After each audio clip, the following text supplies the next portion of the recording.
and welcome to the first splash cast of the 2021-2022 season. I am James Miller. I am the owner-operator of Swimwv, and like I said last year, I am going to be doing these videos here again.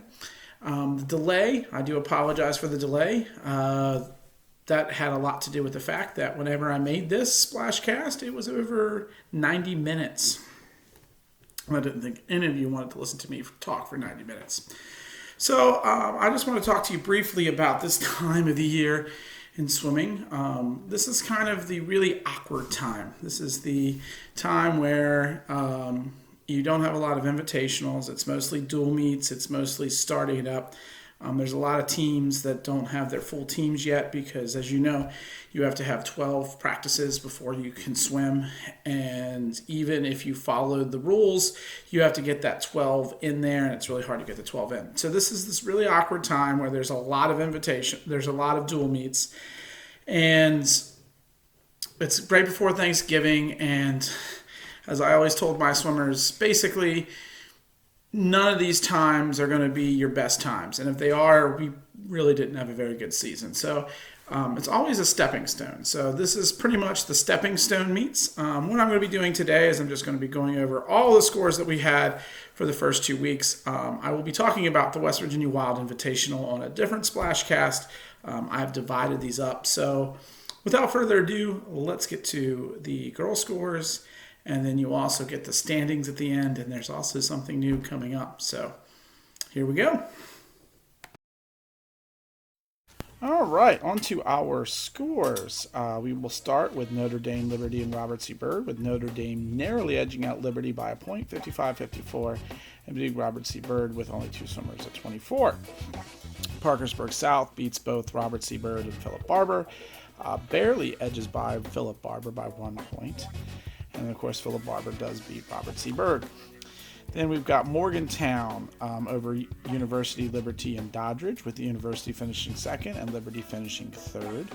We got our Northern Panhandle twins, Brooke and Weir, with Brooke winning 105-50. We've got Elkins cruising past Grafton and Liberty, with Grafton finishing second. And then we've got Morgantown beating both Brooke and Wheeling Central Catholic. Then we've got Bridgeport in their new facility, edging out Fairmont Senior. And then we've got Philip Barber beating University by 12 points. Then we've got Wheeling Park beating both Brooke and Robert C. Byrd.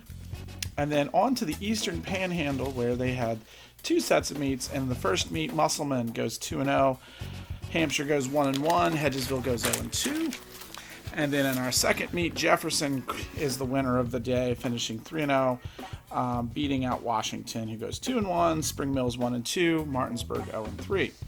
And then the next weekend, Washington was the big winner of the day, going 3-0, beating out Musselman, who goes 2-1, Hedgesville goes 1-2, and Hampshire goes 0-3. And lastly, we've got Jefferson winning the day again, going 2-0, narrowly beating out Spring Mills by 4 points. Spring Mills goes 1-1, and then Martinsburg finishes 0-2. So those are your dual meet scores for the weekend. So now that you've seen the results, there's plenty more to come, but I think I'm going to divide the splash casts up because I feel like that is a little bit easier to watch. I feel like watching a whole hour is really hard to do. So here's how I'm going to close it out, and this is something really cool, and I'm going to start putting this on the site here, is that I know sometimes you win your event, and it's a surprise to you. And so I want to put all of the event winners for all of the dual meets up, because sometimes you win the event and you may not ever win that event again. So I think it's really good, and I'm going to keep this up there, and that way you can tell somebody 14 years from now that you won the 200 IM in a random dual meet. So I think that this is going to be really good. So without further ado, I will see you for the next part where I talk about the power rankings, and I'll talk about the team standings, and I'm going to talk about the Wild Invitational.